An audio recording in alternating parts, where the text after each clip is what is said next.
In directing urban development, it is vital that the rights of certain communities to a sustainable livelihood are not ignored.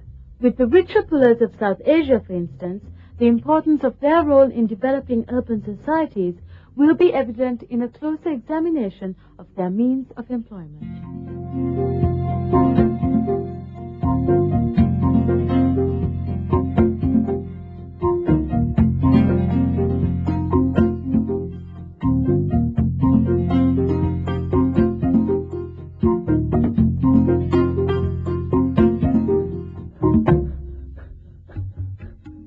What motivates a man to brave the elements, to defy the wind, rain or heat, to rely on sheer muscle power to move his vehicle, even when he is tired or sick? Whatever the reason that urges these people to pull rickshaws for a living, their role as an integral part of the transportation services in many Asian cities is very real. But for many of them, as in the case of these hand rickshaw pullers in Calcutta, India, the future is bleak, with competition coming from other modes of transportation, including, ironically, cycle rickshaws and motorized trishaws, which are taking customers away from them. The city, in a sense, was a place where they could earn their livelihood, even though it was degrading, even though, in a sense, a man pulling a man could be looked on as a very inhuman sort of activity. But nonetheless, it afforded them an income, an opportunity to earn a livelihood and, in a sense, survive. A few years ago, the rickshaw was officially banned by the authorities in Calcutta, as these slow-moving vehicles are believed to cause traffic jams. However, the rickshaw pullers came together and formed a union to oppose this legislation. So far, they have been successful in keeping the rickshaws on the street, but their future is yet uncertain. They should not be removed from the trade after having served for so long and having given a very vital transport support, particularly to the poor, to the petty businessmen, to the housewives, to the people who wanted to use them late at night for hospital, taking patients to hospital, after having given such kind of services, that they just vanish without any kind of a social consideration for these people.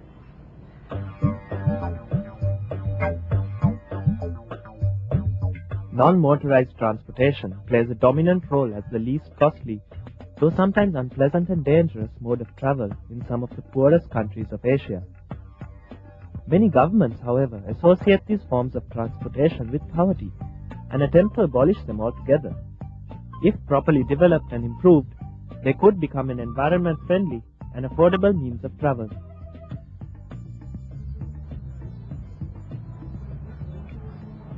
In Dhaka, Bangladesh, a large segment of the population travel by rickshaw, and there is a high demand for this method of transportation.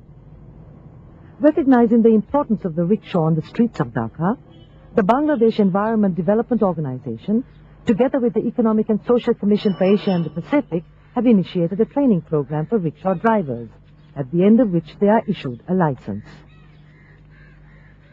During the training, we learned the rules and regulations of traffic, how to drive, not to park the vehicle on a turning point. We learned to park 30 yards from the turning point and to drive on the left side of the road. Now those of us who got the training follow the rules. For rickshaw drivers like Abdul, the training has made a significant impact on their lives. Originally from a village situated 250 kilometers from Dhaka, Abdul first came to the city 25 years ago. After much difficulty in finding regular employment, he finally met a rickshaw owner who rented one to him for a daily fee. Living in the slum areas of Dhaka, today he struggles to make a living for himself, his wife, and 5 children. As a result of the training, the number of accidents he has been involved in has reduced.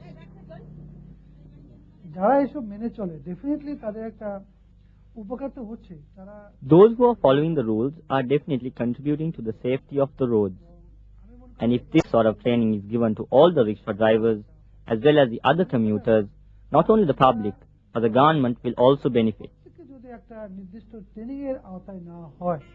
Rickshaw drivers face many perils on the job. Constant exposure to vehicle exhaust fumes makes them vulnerable to lung disease. They also face the danger of accidents, especially at night. Although rickshaws by law are expected to have lights, many owners overlook this.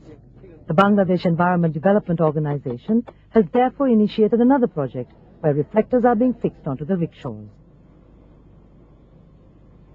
As long as urban migration continues and unemployment problems increase, rickshaws are likely to survive on the streets. However, instead of considering them a hindrance, authorities should find ways of incorporating them with available transport systems.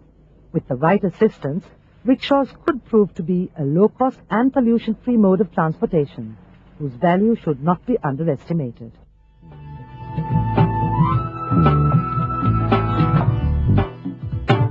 Urbanization may be inevitable, but thoughtful planning and the active participation of all members of a community will go a long way in ensuring that we do not lose sight of the goal of human development for all.